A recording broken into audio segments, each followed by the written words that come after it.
श्री प्रशांत साहू जिनकी जेल में मृत्यु हुई है, उसके संदर्भ में कल वो हॉस्पिटल गए थे और एक एक्सरे भी उनका हुआ था, हाथ का हुआ था। उस समय कुछ ये नहीं था। अभी जो भी घटनाक्रम होगी और जो भी बातें हैं जो पंचनामा के रिपोर्ट से और इसके पोस्टमार्टम रिपोर्ट से स्पष्ट होगा, क्योंकि बिसरा भी वहाँ भेजा गया है, फॉरेंसिक टेस्ट के लिए भेजा गया है। उसके रिपोर्ट के आने पर भी बहुत सारी चीज़ें स्पष्ट होंगी, परंतु फिर भी गांव वालों की पीड़ा को समझते हुए और उन्होंने जो कहा कि एक अधिकारी हैं, एडिशनल एसपी हैं श्री विकास कुमार, उनके निर्देशों पर उनके द्वारा भी ऐसा गांव वालों ने बताया। तो कुछ लोगों को कुछ उन पर प्रहार किए गए, कुछ मारा गया उनको, जिसके प्रारंभिक तौर पर जिसको समझे जाने के लिए जेल में जब उनका प्रवेश हुआ उस समय रजिस्टर पर एंट्री मिला कि ऐसा हुआ है, उनके शरीर पर चोट के कुछ निशान मिले। और वही बात गांव वाले भी कह रहे थे। जब गांव वाले कह रहे थे तो बड़े दर्द के साथ उनका ये विषय था। और जेल में जब उसके परीक्षण किया गया, हमारे साथ डीजी जेल श्री हिमांशु गुप्ता जी भी आए हैं और उन्होंने भी उसका परीक्षण किया। आईजी साहब से मैंने पूछा कि इस पूरी घटनाक्रम में कौन थे मुख्यतः करने वाले, तो उन्होंने बताया कि एडिशनल एसपी में सीनियर जो एडिशनल एसपी हैं वो उसमें लीड कर रहे थे। तो जो लीड कर रहे हैं उनकी जिम्मेवारी होती है और इस जिम्मेवारी को ध्यान में रखते हुए एडिशनल एसपी विकास कुमार को निलंबित किया जाता है और जांच भी आगे इस पर की जाएगी। साथ ही साथ परिवार को 10 लाख का मुआवजा माननीय मुख्यमंत्री जी ने घोषित किया है। माननीय मुख्यमंत्री जी के निर्देश पर यह निलंबन हुआ है और आगे चार्जशीट उनको दे करके और आगे इस पर कार्रवाई की जाएगी। साथ ही साथ परिवारजन इनके अंत्येष्टि में सम्मिलित हो सकें, इस बात की पूरी चिंता की जाएगी।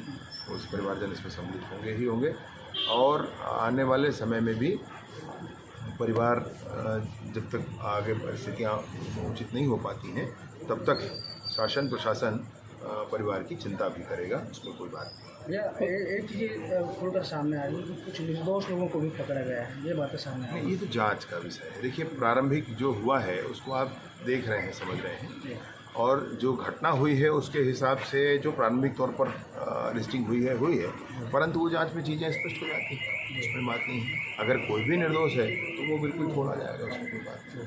शुरुआती दिन से ही लॉ एंड ऑर्डर की स्थिति थी, ऐसे में क्या पुलिस कहाँ चूक कर रही है? शुरुआती दिन मतलब क्या?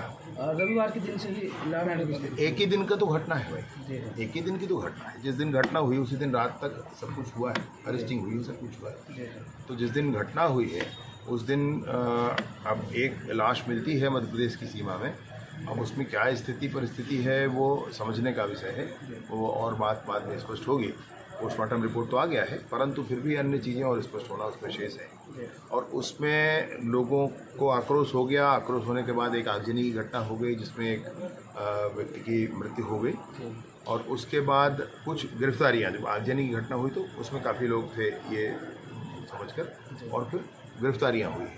तो जांच आ जाएगा, जांच हो जाने के बाद वो स्पष्ट हो जाएगा और निर्दोष, एक भी निर्दोष ऐसा नहीं होगा जो सलाखों के पीछे होगा, और एक भी दोषी ऐसा नहीं होगा जो किसी भी कारण से किसी भी तरह से वो उसको बख्शा जाएगा, वो भी नहीं होगा। ग्राउंड रिपोर्ट भी हमने किया भैया, कुछ बीमार लोग भी पकड़े गए हैं, तो उनको जो है दवा की बहुत सख्त आवश्यकता है। नहीं, मैंने मैं आप इन्हीं के बारे में बता रहा हूँ कि प्रतिदिन इन लोगों को यहाँ पर लाकर भी जांच कराया जा रहा है। यहाँ से हॉस्पिटल में डॉक्टर्स भी जाकर जांच कर रहे हैं। डॉक्टर से मैंने खुद भी बात की है, तो वो जा रहे हैं, जांच कर रहे हैं। वो मामला नहीं है। मामला ये है कि इस पूरी चीज़ को किस तरीके से ठीक किया जाएगा। और मैं सोचता हूँ कि माननीय मुख्यमंत्री जी के निर्देश पर जो बड़ा निर्णय हुआ है वो पर्याप्त है सबको सबक सिखाने के लिए। सर, इसमें एडिशनल एसपी के अलावा और कौन कौन पुलिसकर्मी दोषी हैं? देखिए, मुखिया को आप दोषी मानेंगे, फिर निर्देशों के आधार पर जिसने किया, तो आप वो छोटे कर्मचारियों तक, वो कांस्टेबल तक क्यों आप सोचो? वो तो निर्देशों पर है उनका मामला।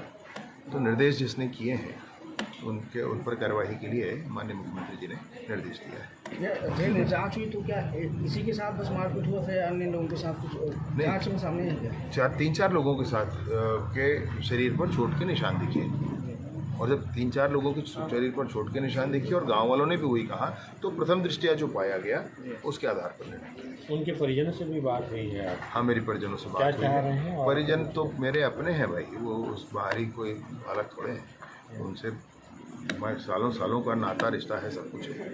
तो उन्होंने बहुत सामान्य बातें कही। उनको तो खैर मुआवजे से भी लेन देन नहीं है। उन्होंने कही कि भाई हमारे घर परिवार वाले अंत्येष्टि में सम्मिलित हो सकें, तो निसंदेह होंगे ही सम्मिलित। और बाकी फिर मैंने बताया कि माननीय मुख्यमंत्री जी का ऐसा इसमें निर्देश हुआ है और मुआवजे का भी विषय है, जांच का भी विषय है, निलंबन का भी विषय है, तो इससे उनके मन में संतुष्टि है। इस पूरे घटनाक्रम में भी एक चीज़ सामने आ रही है कि लंबे अरसे से वहाँ पर विवाद की स्थिति बना हुआ गाँव में। देखिए, घटना हो जाती है, बहुत सारे जगहों पर विवाद होता है, बहुत सारी घटनाएं दुनिया में होती हैं। मसला यह है कि पुलिस का एक्शन ठीक होना चाहिए। और अभी गिरफ्तारियां तो हुई हैं, परंतु जो एक और एक्शन दर्ज जो गांव का समझ में आ रहा है, उसके आधार पर माननीय मुख्यमंत्री ने निर्णय लिया है। इसमें जेल प्रशासन कितना दोषी, लापरवाही बरतने में इलाज को लेकर? लाया गया, कल भी उनको हॉस्पिटल लाया गया है और जेल में भी डॉक्टर्स नियुक्त करके वहाँ पर भी जांच कराया गया है और उन्होंने अपने रिकॉर्ड में सही दर्ज किया है। मैंने यह भी कहा कि अगर 1 मिनट भी सीसीटीवी बंद मिलेगा तो सारे के सारे लोगों पर कार्रवाई हो जाएगी, ऐसा भी कहा है। परंतु दुर्ग के भी जेलर साहब को बुला करके यहाँ अलग से तुरंत में ही उसको प्रारंभिक उसमें जाँच कराई गई और उसमें कोई भी ऐसी स्थिति नहीं मिलेगी। कोई संशय ही नहीं भाई, अगर कोई निर्दोष होगा तो कैसे वो अंदर रहेगा, तो छोड़ा ही जाना है, तो बात ही नहीं। और जो दोषी होगा वो चाहे कितना भी बड़ा कोई हो, कठोर कार्यवाही हो, उसमें भी कोई संशय नहीं। परंतु मेरा अभी आज सबसे आपके माध्यम से विभिन्न लोगों से आग्रह है कि बार बार छत्तीसगढ़ के सीने का दर्द जो बलौदा बाजार की घटना है उसको याद ना दिलाया जाए। जो षड्यंत्र करके उन लोगों ने, कांग्रेस के लोगों ने बलौदा बाजार की घटना की है, बार बार जो ये कहा जाता है और कवर्धा में आकर कहते हैं कि बलौदा बाजार करेंगे, बलौदा बाजार करेंगे। और एक बलौदा बाजार आपने कर लिया भाई कांग्रेस के लोगों ने, अब और न करें, छत्तीसगढ़ के सीने में ऐसे शूल ना बनाएं।